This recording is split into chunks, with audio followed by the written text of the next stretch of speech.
Hello, my name is Nate. Welcome to my art channel. I'm working tonight on a 24 by 24 inch previously used canvas. I did this painting just a couple of videos ago. It was a dump and swirl pearl pour, and I had thickened up my consistency just a little bit, and I ended up with too much negative space, more negative space than I wanted. But I think the effect is super cool. So I'm going to work on, I'm going to use this as a backdrop for something else, and I'm going to use a transparent base coat. So the idea is that I put this down, it will dry completely clear. So if I just put this over top of it, it would be like adding a varnish to it basically, because it will be glossy. But once I put that base coat down, then I'm going to do a split cup straight pour, starting from one side and going to the other this way, and then I'm going to do another one coming this way, and then I'm going to tilt it out and hopefully leave the negative space of the base coat, which will, when it dries, it will reveal mostly the outer area. I'm going to cover this center section with a completely different pattern. I think it'll be really cool. We shall see. I'm going to layer with my split cup, going dark to light. So I'm going to start with burnt umber from Amsterdam. And next to that, I'm going to put Pebeo Studio Acrylics in iridescent copper. And then next to that, I'm going to put DecoArt 24 karat gold. And on the outside edge, I'm going to put Amsterdam titanium white. Now I know I'm risking a lot with this white because the problem with the underpainting is the amount of white, but I think it's going to stretch out really cool, and the white will create a different pattern. So I'm going to go with it. So, all right.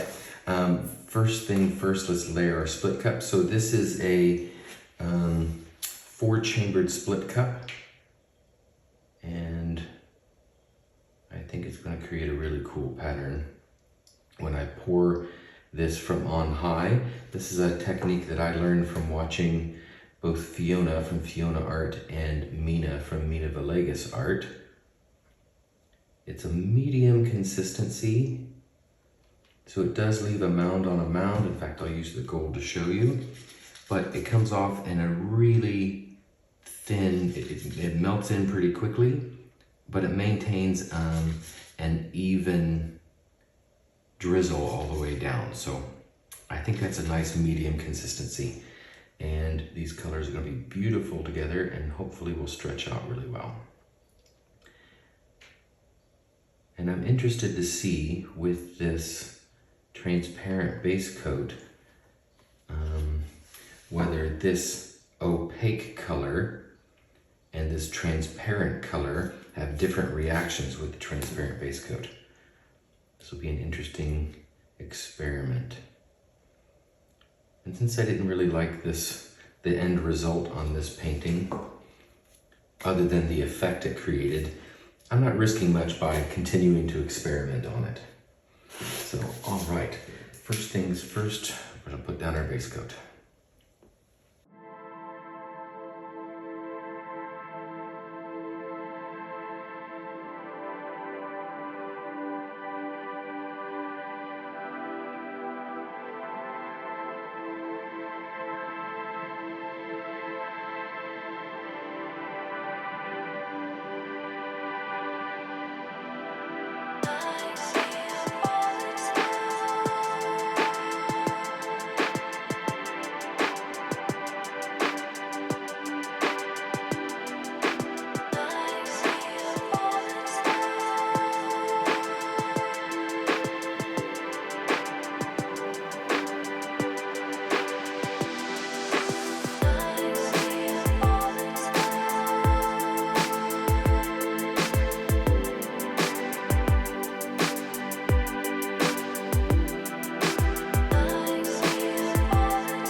think this is going to be super cool. I really am intrigued by this. So the transparent base coat, you can already see where the cells were. And because it's such high contrast, those dark earthy colors contrasted with the white, those cells are really popping up there, and they're pretty much evenly distributed in that area. And up here, there's a lot more white in that base puddle pour, but still lots of cells that will make that section have a completely different texture and feel as the pour I just did, which is super cool. I love the way this stretched out. Those wispy kind of fingers all kind of go off in one direction. I love the motion of it. I think that's gonna be really cool. And there might be, if this is the base coat, the center line, that transparent, there might be some cells, especially out here on the outer edges. So, oh, this might be super cool. Oh, I almost dropped my phone right in it. That would have been a disaster. Okay, so I guess the next step is to be patient and wait until it dries. And here we have the dry results. And I have to tell you, I think this is one of the coolest things I've ever made. I love the contrast of the effect of the pearl cells and the straight pour. I think it's super cool to have them both on the canvas at the same time. There's such amazing balance in this piece. I did a really good job, if I say so myself, of getting these two pours in the middle. And this, I measured it out. This center part here is exactly in the middle. And I love how this side curves in and comes out again here, but this on the top, it's reflected from the other side. It's thinner here and broader up there. This is so cool, and the colors are gorgeous. It's still a little bit wet, like right here and right here in the center. It's still a little bit wet. It's taking a little while for it to dry, but you can see that gold and copper really shining there. But I love this tiny little line. It's got all four colors in it going all the way across there like that. Look at that. Isn't that cool? I love how that's stretched out. I also like how the motion of each of those pours is going in opposite direction. Like this one, the motion goes this way, and on this one, the motion goes this way. So cool how it's balanced like that. I'm super, super happy with it. I'm interested to hear your thoughts. Please let me know what you think in the comments. Should I do more like these? Because I'm really intrigued. This transparent base coat is fun to play with. It's hard because you have to wait. The patience is the hardest part.